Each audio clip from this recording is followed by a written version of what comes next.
আসসালামু আলাইকুম রহমতুল্লাহি ওবরকাতুহু আলহামদুলিল্লাহি ওয়াকাফা ওয়াসসালামুন আলা ইবাদিহিল্লাযিনা ইসতাফা। প্রশংসা আল্লাহ তাআলার, যিনি আমাদের সকলকে সুস্থ রেখেছেন, ভালো রেখেছেন। সম্মানিত সামিনে কেরাম, আজকে আমরা রিয়েল ভাইভা 4 নাম্বার নিয়ে উপস্থিত হয়েছি। তবে আপনারা আমার অন্যান্য যে ক্লাসগুলো আছে, যে আমার ভাইভা সিরিজের যে ক্লাসগুলো আছে, সেই ক্লাসে আপনারা ইনশাআল্লাহুল আজিজ পরম্পরায় হয়তো আগামীকাল পেয়ে যেতে পারেন যে ফাজেলের কী কী সাবজেক্ট আছে এবং সেই সাবজেক্টের কী কী লেখক আছে, কী কী কিতাব আছে, সেই সম্পর্কে আপনারা ভিডিওটা পেয়ে যেতে পারেন। আরেকটা ভিডিও পাবেন যে আমাদের সহকারী মৌলবী যে আমাদের সিলেবাসটা আছে, তো সিলেবাসে প্রত্যেকটা কবিতা, প্রত্যেকটা গল্প নিয়ে বিস্তারিত ভিডিও দেওয়া হবে, যেটা আরবি সাহিত্য। সেই সাহিত্যের মধ্যে কবিদের জীবনী যা যা পড়া দরকার এবং সেই গল্পের তারকিব, কবিতার হাকিক তারকিব, এগুলো নিয়ে ইনশাআল্লাহুল আজিজ ভিডিও আসছে। তার পাশাপাশি রিয়েল ভাইভা তো আপনারা পাচ্ছেনই। তো আজকে 4 নম্বরের রিয়েল ভাইভাতে চলুন দেরি না করে আমরা ক্লাসটা শুরু করা যাক। 36 নম্বর প্রশ্ন, ফাজিলে যে তাফসিরে জালালাইন ছিল, তাফসিরে জালালাইন, সেখানে কোন কোন সূরা অন্তর্ভুক্ত ছিল? গুরুত্বপূর্ণ একটা প্রশ্ন। যে ঠিক আছে, আপনি ফাজল পাস করেছেন, তাহলে তাফসিরের মধ্যে কোন কোন সূরা ছিল? কোরআন শরীফে তো অনেকগুলো সূরা আছে, 114টা সূরা আছে। এখন কোন কোন সূরা আপনারা ফাজলের মধ্যে পড়েছিলেন?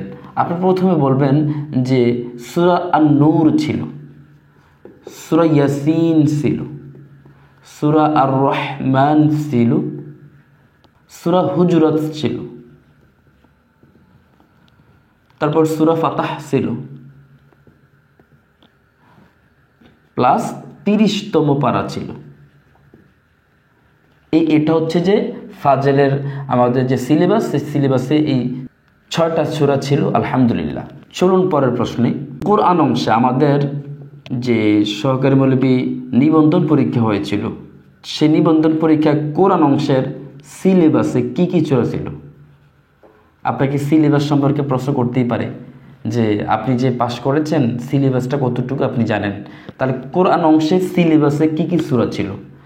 আমরা জানি 4টি সূরা ছিল, সূরাতুল বাকারা, আলে ইমরান, সূরাতুন নিসা, সূরাতুল আনফাল। এই 4টা সূরা ছিল আমাদের নিবন্ধন সহকারী মৌলবী কোরআন অংশের মধ্যে। এটা মুখস্থ রাখবেন, আপনারা জিজ্ঞাসা করতেও পারে। তারপর 38 নম্বর প্রশ্ন, যে আমরা গল্প পড়ি, গল্পকে আমরা কিতাবের ভাষায়, বইয়ের ভাষায় সেটাকে আমরা গদ্য বলি। এখন গদ্য এবং পদ্য নিয়ে আমাদের সমস্যা পড়ে যায়। দেখুন, গদ্য মানে গল্প, পদ্য মানে কবিতা। তো যেহেতু গল্পের মধ্যে গ আছে, এইভাবে আপনি গদ্য মনে করবেন। গল্প মানে গদ্য, গদ্যের মধ্যেও কি আছে? গ আছে। তাহলে গদ্যকে আরবিতে কি বলে? যেটা আমরা আলেম এবং ফাজিলে আরবি প্রথম পত্র বইয়ের মধ্যে আমরা সবাই দেখি, গদ্যকে আরবিতে বলে নাসার, নুন সার, আন নাসার। আন নাসার অর্থ হচ্ছে কি? গদ্য। তাহলে 39 নম্বর প্রশ্ন, পদ্য মানে পদ্যাংশ, পদ্য অথবা কবিতাকে আরবিতে কি বলে? কবিতাকে বলে আন-নাজম। আলহামদুলিল্লাহ। এবার আসুন, যিনি কবিতা লিখেন তাকে কি বলে? তাকে আরবিতে কি বলে? তাকে শায়ের বলে। আলহামদুলিল্লাহ। এই 4র্থ নাম্বার রিয়েল ভাইভাটাকে কিন্তু আরবি সাহিত্যের একটা রিয়েল ভাইভা ধরতে পারেন, যেহেতু সাহিত্য নিয়ে বেশি আলোচনা হচ্ছে। 40 নম্বর প্রশ্নটা হলো যে নিবন্ধনে যে আমাদের হাদিস অংশ ছিল, সেই হাদিস অংশের মধ্যে কয়টি অধ্যায় ছিল এবং সেই অধ্যায়গুলা কি কি? কথা বুঝতে পারছেন? এই বছর এমন ধরনের প্রশ্ন আসার সম্ভাবনা খুব বেশি। আমরা জানি 3টি অধ্যায় ছিল, 3টি অধ্যায়। সেই 3টি অধ্যায় কি কি?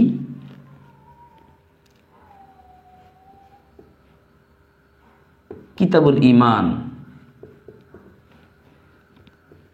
কিতাবুস সালাত, কিতাবুল আদব। এই 3টি আমাদের কি ছিল? অধ্যায় ছিল। এখন আরেকটা গুরুত্বপূর্ণ প্রশ্ন, কিতাব এবং বাবের মধ্যে পার্থক্য কি? দেখুন, কিতাব অর্থ হচ্ছে অধ্যায়, বাব অর্থ হচ্ছে অনুচ্ছেদ, এভাবে বলতে পারেন এক নাম্বার। দ্বিতীয় নাম্বার বলতে পারেন যে কিতাবের অধীনে ভাব থাকে, ভাবের অধীনে কিতাব থাকে না।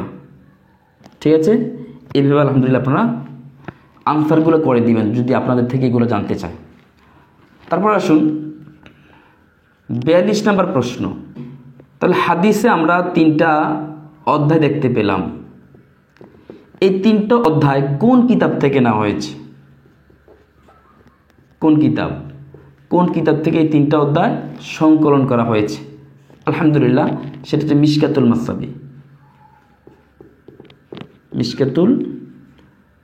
মাসাবিহ বলে প্রমাণ দেন। প্রমাণটা হলো আপনি নিবন্ধন যে গাইড আছে লিখিত, ওইখানে দেখবেন আমাদের যে হাদিসগুলো আছে, কিতাবুল ইমান, কিতাবুল সলাত, কিতাবুল আদব, ওই হাদিসগুলো শেষে দেখবেন যে মুত্তাফাকুন আলাইহি আছে, লিখা আছে রাওয়াহু তিরমিজি, এইভাবে লিখা আছে। তার মানে এই জিনিসগুলো কোন কিতাবে লেখা আছে? এই জিনিসগুলো লেখা আছে শুধুমাত্র মিশকাতুল মাসাবিতে।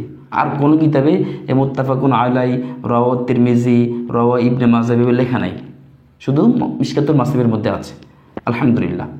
এবার আসুন 43 নম্বর প্রশ্ন। আরবি প্রথম পত্রের মধ্যে কি কি গল্প আছে? কি গল্প আছে? দেখুন, এটা কিন্তু আমরা সবাই জানি যে এই গল্প আছে, কিন্তু আমরা মুখস্থ বলতে পারবো না।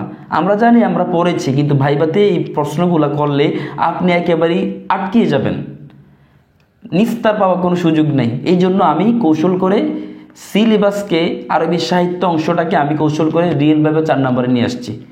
এখন আপনি এই যে প্রশ্নগুলো যদি করে আপনি কিন্তু পারবেন না, বাট এখন ক্লাসটা করে যদি আপনারা ভাইবাতে যান, আশা করছি আপনারা পারবেন।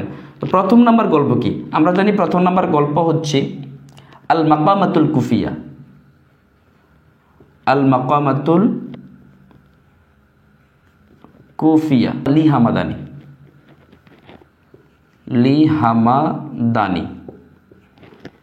এক নাম্বার হচ্ছে যে মাকামাতুল কুফলি হামদানি। দ্বিতীয় নাম্বার হচ্ছে যে ইসমা হায়া তাকা। দেখুন, এখানে তাকা হবে না তিকা হবে, এগুলো নিয়ে বিস্তারিত আলোচনা সাহিত্যের ক্লাস আপনারা পেয়ে যাবেন। হয়তো সেই ক্লাসটা ভাইবা ক্লাস নাম্বার 27, 28, 29 এর মাঝখানেই হইতে পারে, আপনারা সামনে ক্লাসগুলো পেয়ে যাবেন। ইসনা হায়া তাকা লি আহমাদা আমিন, লি আহমাদা আমিনা। এখানে আমি কেন জবর দিয়েছি সেগুলো ইনশাল্লাহ সাহিত্যের ক্লাস আপনারা পেয়ে যাবেন সামনে। কিন্তু আমাদের প্রশ্ন হলো কি কি গল্প আছে? তাহলে মাকামাতুল কুফিয়া, ইসনা হায়াতাকা লি আহমদ আমিন, তারপর হচ্ছে যে খুতবাতুর রাসূল সাল্লাল্লাহু আলাইহি ওয়াসাল্লাম, যেটা মূলভাব আমার ভিডিও দেওয়া আছে, মূলভাবটা মুখস্থ করে নেবেন। খুতবাতুর রাসূল সাল্লাল্লাহু আলাইহি ওয়াসাল্লাম, এই 3টা গল্প। আলহামদুলিল্লাহ। এখন 44 নম্বর প্রশ্ন, যদি আপনাকে প্রশ্ন করা হয় যে কি কি কবিতা আছে, কি কি কবিতা নিবন্ধন লিখিত পরীক্ষার জন্য কি কি কবিতাগুলো দেওয়া হয়েছিল? প্রথম নম্বর কবিতা হলো মাদ্রাসাতুল বানাত লি হাফিজ ইব্রাহিম। দ্বিতীয় নম্বর কবিতা হলো কসিদাতুল